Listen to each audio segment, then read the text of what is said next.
Salut tout le monde, j'espère que vous allez bien. On se retrouve aujourd'hui pour débriefer le match de Leeds contre Manchester United dans le cadre de la 26e journée de Première Ligue. D'un côté Manchester United, toujours en course à la place qualificative en Ligue des Champions, la 4e ou la 3e place éventuellement, et d'un autre côté Leeds dans le combat du maintien en PL. Il y a beaucoup de choses positives à tirer de ce match. Juste avant le match aller en Ligue des Champions contre l'Atlético Madrid, il y a aussi pas mal de choses négatives. Et on va en parler autour du débrief de ce match dans cette vidéo. Comme d'habitude, avant de débuter le débrief, je réponds à la question posée dans la précédente vidéo, à savoir 3 joueurs de Manchester United qui jouent aussi dans l'équipe nationale d'Angleterre. Pour ma part, je cite Shaw, Maguire et Rashford. Bravo à 01 d'avoir été le premier à répondre correctement dans les commentaires. Il obtient son 8e point dans le classement de la Fennec League. Pour la question du jour, ça va être: citer un joueur qui est passé par Manchester United et qui a été Ballon d'Or, sauf Cristiano Ronaldo. Alors j'ai failli finir en dépression à cause de ce match, mais au final, heureusement 4-2 au score final pour Manchester. 6 buts au total dans ce match plutôt spectaculaire malgré un début de match un peu ennuyeux. Mais c'est monté petit à petit en rythme et en intensité. 4 buts du côté de Manchester, ça donne beaucoup de confiance à l'équipe dans sa globalité.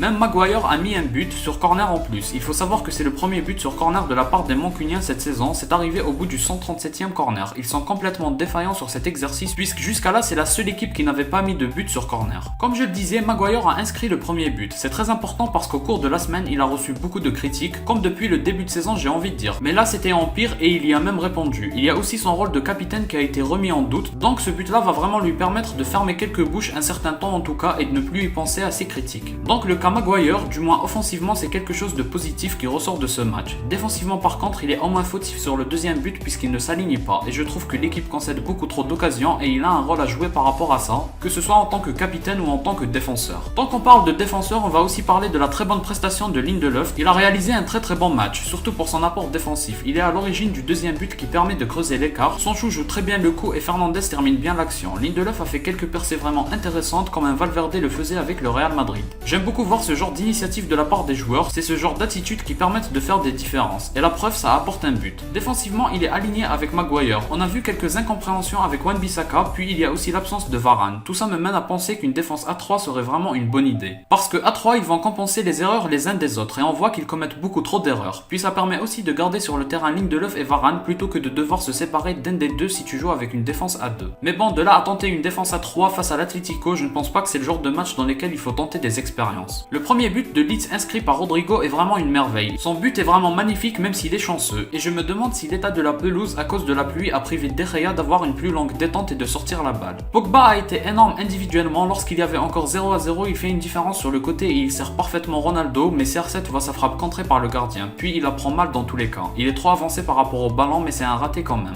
En tout cas, Pogba c'est le genre de joueur clé qu'il faut avoir en Ligue des Champions. Pour moi, Pogba et CR7 sont vraiment les conditions de victoire de United. S'ils sont au top de leur forme, ils peuvent porter cette équipe mancunienne. Même s'il y a d'autres joueurs comme Fernandes qu'il ne faut pas oublier. Justement, parlant de Ronaldo, c'est pas terrible comme match, il faut le dire, c'est la vie d'un attaquant lorsqu'il n'y a pas but. Pourtant, il y a eu quelques occasions. Après, il faut aussi dire que dans le jeu, il a toujours fait de bons gestes qui a permis à l'action d'avancer, notamment sur le but de Fred ou même d'autres opportunités qui n'ont pas fini au bout, mais ses remises ont vraiment été excellentes. À côté de lui, je trouve qu'il y a vraiment beaucoup de déchets, surtout Sancho et Elanga. Parfois, ce qu'il rate, ça ne se rate pas. Et il est pas toujours bien servi, beaucoup de centres, que ce soit de Lingard, Sancho, Shaw ou Wan-Bissaka, c'est vraiment jamais bien ajusté et malheureusement depuis le début de saison ça ne s'améliore pas sur ce niveau-là. Fernandes a été très bon aussi, il a dépensé tellement d'énergie dans ce match, j'espère qu'il pourra être à fond contre l'Atlético parce que son apport aussi est vraiment très important. Son choix a été plutôt décevant, j'en attends beaucoup plus de lui et je trouve qu'il a été neutre et même parfois il a raté ce qui se présentait à lui. Pareil pour Lingard, pour moi l'idéal c'est Rashford et Sancho à côté de CR7, mais ces deux-là sont loin d'être satisfaisants pour un match de Ligue des Champions, en tout cas sur leur dernière prestation. Très bonne rentrée de Fred, je me demande s'il ne doit pas jouer à la place de McTominay, tu perds en intensité et en course mais en technique et en conservation Fred est vraiment très bon.